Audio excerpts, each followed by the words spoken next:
வணக்கம். இது இலங்கையின் இன்றைய காலை செய்திகள். யாழ்ப்பாணத்தில் 22 கட்சிகளும் 13 சுயேட்சை குழுக்களும் நிராகரிக்கப்பட்டிருக்கின்றது. ராமநாதன் அர்ச்சுனா உட்பட அனைவருடைய கட்சிகளும் நீக்கப்பட்டிருக்கின்றது.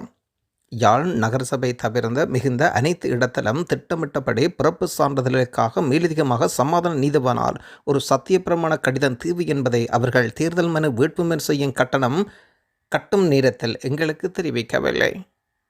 கடந்த மார்ச் மாதம் 3ஆம் தேதி ஊடாக வெளியிட்ட தேர்தல் ஆணைக்குழு அந்த மேலதிக தீர்வையை போட்டியிருக்கின்றார்கள். அவை எங்களுக்கு தெரியாமல் போனதுதான் எங்களுக்கு மிகுந்த 10 மீதி இருக்கும் உள்ளூராட்சி சபை தேர்தலுக்கான மனுக்களும் நிராகரிக்கப்பட்டதற்குரிய பிரதான காரணம்.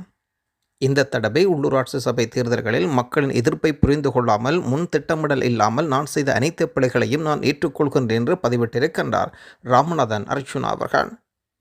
என் அரசியல் வாழ்க்கையில் என்றிருந்து ஒரு நாளாவது கவலை இனமாக ஏதாவது ஒரு பிழை நான் விடுவேனா இருந்தால் நான் அரசியலிருந்து விலகிக் கொள்வேன்.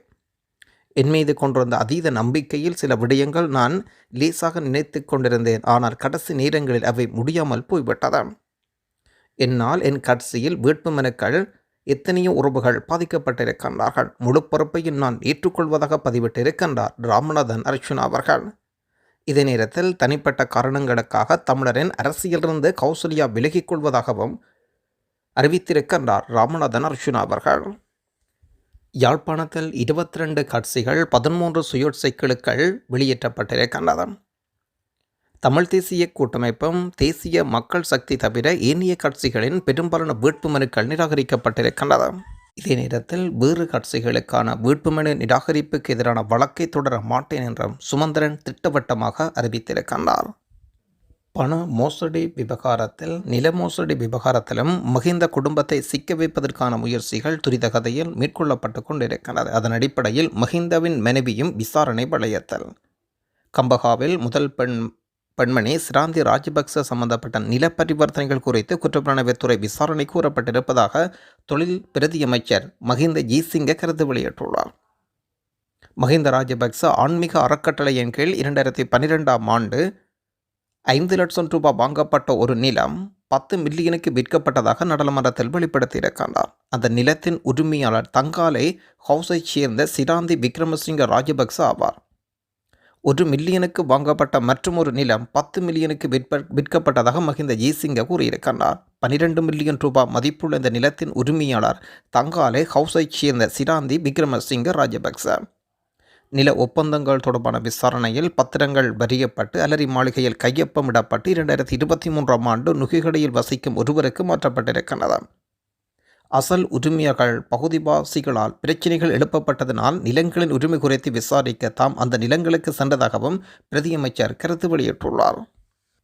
ஸ்ரீலங்கன் ஏர்லைன்ஸ் லண்டனுக்கு பறக்காது. இன்று இரவு 8:40 புறப்பட திட்டமிட்டிருந்த ஸ்ரீலங்கன் ஏர்லைன்ஸ் விமானமானது லண்டன் தொடக்கம் கொழும்பு ஆகிய விமானங்கள் இயக்கப்படாது என்று ஸ்ரீலங்கன் ஏர்லைன்ஸ் அறிவித்திருக்கின்றது. லண்டன் இருக்கும் ஹீத்ரோ விமான நிலையத்தில் மின்சார தடை மற்றும் தீ விபத்தின் காரணமாக முழுவதும் மூடப்பட்டுள்ள காரணத்தினால் இந்த தீர்மானம் மேற்கொள்ளப்பட்டிருக்கிறது. பயணிகளுக்கு ஏற்படும் சிரமத்தை குறைக்க மாற்று ஏற்பாடுகள் குறித்து விரைவில் அறிவிக்க இருப்பதாக ஸ்ரீலங்கன் ஏர்லைன்ஸின் ஊடகப் பிரிவு செய்தி வெளியிட்டுள்ளனர். உலமா சபை அழுத்தம் கொடுக்குமா? முஸ்லிம் தரப்பு கைகோர்க்குமா? உயிர்த்த ஞாயிறு கொண்டு தாக்குதலின் கொடூர் சம்பவம் இடம்பெற்று அடுத்த மாதம் 21ஆம் தேதியுடன் 6 ஆண்டுகள் நிறைவு. இது தொடர்பில் முக்கிய சூத்திரதாரி இதுவரை சட்டத்தின் முன் நிறுத்தப்படாமல் இருப்பது நாட்டின் நிறைவேற்று அதிகாரமிக்க ஜனாதிபதிக்கும் அதி உயர் பீடமாக விளங்கும் பாராளுமன்றத்துக்கும் நீதித்துறைக்கும் மாபெரும் சவால். உயிர்த்த ஞாயிறு தாக்குதல் தொடர்பான குற்றவாளிகள் சட்டத்தின் முன் கொண்டு வரப்படுவார்கள் என்பது தற்பொழுது ஆட்சிப்பிடம் ஏறியிருக்கும் அனுருகுமார் திசாநாயக்கா தமக்கும் தமது மக்களுக்கும் கொடுத்த வாக்குறுதிகளை எதிர்வரும் ஏப்ரல் 21ஆம் தேதிக்கு முன்னதாக நிறைவேற்றும்படி கொழும்பு மறைமாவட்ட ஆயர் மெல்கம் கர்தினல் ரஞ்சித் ஆண்டகை வலியுறுத்தியிருக்கின்றார். மீண்டும் இனவாத பிரச்சாரங்களுக்கு அரசாங்கம் இடமளிக்க கூடாது. நாட்டில் மீண்டும் இனவாத கருத்துக்கள் தலைதூக்கி வருவதை அவதானிக்க முடிகின்றது. பொருளாதார நெருக்கடியின் பின்னரும் புதிய அரசாங்கம் ஆட்சிக்கு வந்த பிற்பாடும் இனவாத சூழல் நீர்ந்து போயிருந்த நிலையில் தற்பொழுது மீண்டும் இனவாத கருத்துக்களூடாக ஆக்கிரமித்திருப்பதாக குறிப்பாக பாராளுமன்ற உறுப்பினர் அர்ச்சுனா, பொதுபல சேனாவின் ஞானதிடர் ஆகியோர் இனவாதத்தை கையில் எடுத்திருப்பதாக கருத்து வெளியாகி இருக்கின்றனர். பாராளுமன்ற உறுப்பினர் அர்ச்சுனா பாராளுமன்றத்தில் சிறப்புரிமையை பயன்படுத்தி முஸ்லிம்களை கொச்சைப்படுத்தும் கருத்துக்களை அண்மையில் வெளியிட்டிருந்தார்.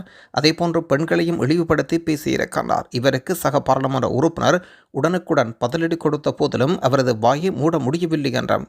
இந்த நிலையில்தான் குறித்த உறுப்பினர் பாராளுமன்ற உரைகள் நேரடி ஒளிபரப்பு செய்வதற்கு சபாநாயகர் தடை விதித்திருக்கின்றார். கடந்த காலங்களில் இந்த நாட்டில் அர்ச்சுனா போன்ற அரசியல்வாதிகளும் ஞானதிரர் போன்ற மதகுருமார்களும் இனங்களுக்கிடையில் விரிசல் ஏற்பட்டிருப்பதாகவும் அதன் விளைவாக பல்வேறு இனமத வன்முறைகள் இந்த நாடு சத்தமித்திருந்ததாகவும் எதிர்காலத்தில் இவ்வாறான வன்முறைகள் ஏற்படக்கூடாது என்பதற்காக சிறுபான்மை மக்கள் தேசிய மக்கள் அரசாங்கத்துக்கு வாக்களித்ததாகவும் அந்த வகையில் இந்த அரசாங்கம் இன சக்திகள் மீதும் தலைதூக்க டமளிக்கக்கூடாது என்றும் கடந்த காலங்களைப் போன்று அவர்கள் சுதந்திரமாக வெறுப்பு மற்றும் பொய் பிரச்சாரங்கள் முன்னெடுக்க அனுமதிக்க கூடாது என்றார். கொழும்பு ஊடகம் செய்தி வெளியிட்டிருக்கிறது. பிரித்தானியாவின் ஹீத்ரோ விமான நிலையம் பயணிகளுக்கு விடுக்கப்பட்டுள்ள விசேட அறிவித்தல். பிரித்தானியாவின் ஹீத்ரோ விமான நிலையம் தற்காலிகமாக மூடப்பட்ட நிலையில் மறு அறிவிப்பு வரும் வரை பயணிகள் விமான நிலையத்துக்கு பயணிப்பதை தவிர்க்குமாறு வேண்டுகோள். 24 மணி நேரங்கள் அதற்கு பிறகும் பயணிகள் பயண விருப்பங்கள் குறித்து விரைவாக புதுப்பிப்பதற்கு விமான நிறுவனம் செயல்பட்டு வருவதாகவும் விமான நிலையத்தில் அருகில் தொடர்ந்து சேவைகள் பாதிக்கப்பட்டிருப்பதாக ஊடகம் செய்தி வெளியிட்டிருக்கிறது. விமான நிலையத்தை அண்டிய பகுதிகளில் ஹீத்ரோ எக்ஸ்பிரஸ் 2 திசைகளிலும் சேவையில் ஈடுபடாது. பிரித்தானியாவின் ஹீத்ரோ விமான நிலையம் இன்று நள்ளிரவு வரை மூடப்பட்டிருக்கிறது. விமான நிலையத்துக்குள் அருகில் மின் நிலையத்தில் பெரிய தீ விபத்து ஏற்பட்டிருக்கிறது. இதனால் ஏற்பட்ட மின்தடை காரணமாக விமான நிலையத்தை மூட முடிவு செய்ய எடுக்கப்பட்டிருக்கிறது. இதற்கமைய ஹீத்ரோ விமான நிலையம் நள்ளிரவு 12 மணி வரை மூடப்பட்டிருக்கிறது. இதன் காரணமாக ஆயிரக்கணக்கான பயணிகள் நிற்கதியல். இலங்கை மத்திய வங்கியினால் இன்றைய தினம் வெளியீடு செய்யப்பட்டிருக்கும் நாணய மாற்று விகிதங்களின் பட்டியல். ஆஸ்திரேலியன் டாலர் 191 ரூபா, கெனடியன் டாலர் 211 ரூபா, யூரோ ஒன்றின் பெறுமதி 327 ரூபா, சிங்கப்பூர் டாலர் 226 ரூபா, ஸ்டேலிங் பவுன் 391 ரூபா, சுவிஸ் பிராங்க் 343 ரூபா, ஐக்கிய அமெரிக்க டாலர் 300 ரூபா. தொடர்ந்து மத்திய கிழக்கு நாடுகளுக்குரிய நாணய பெறுமதிகளாக பஹ்ரைன் தினார் 786 ரூபா, குவைத் தினார் 962 ரூபா, ஓமான் ரியால் 770 ரூபா, சவுதி அரேபியா ரியால் 79 ரூபா, கட்டார் ரியால் 81 ரூபா, ஐக்கிய அரபு ராச்சியம் திர்ஹம் 80 ரூபா. மலேக மக்களுக்கான காணி வழங்கும் உரிமைச் சட்டத்தினை ஆரம்பியுங்கள்.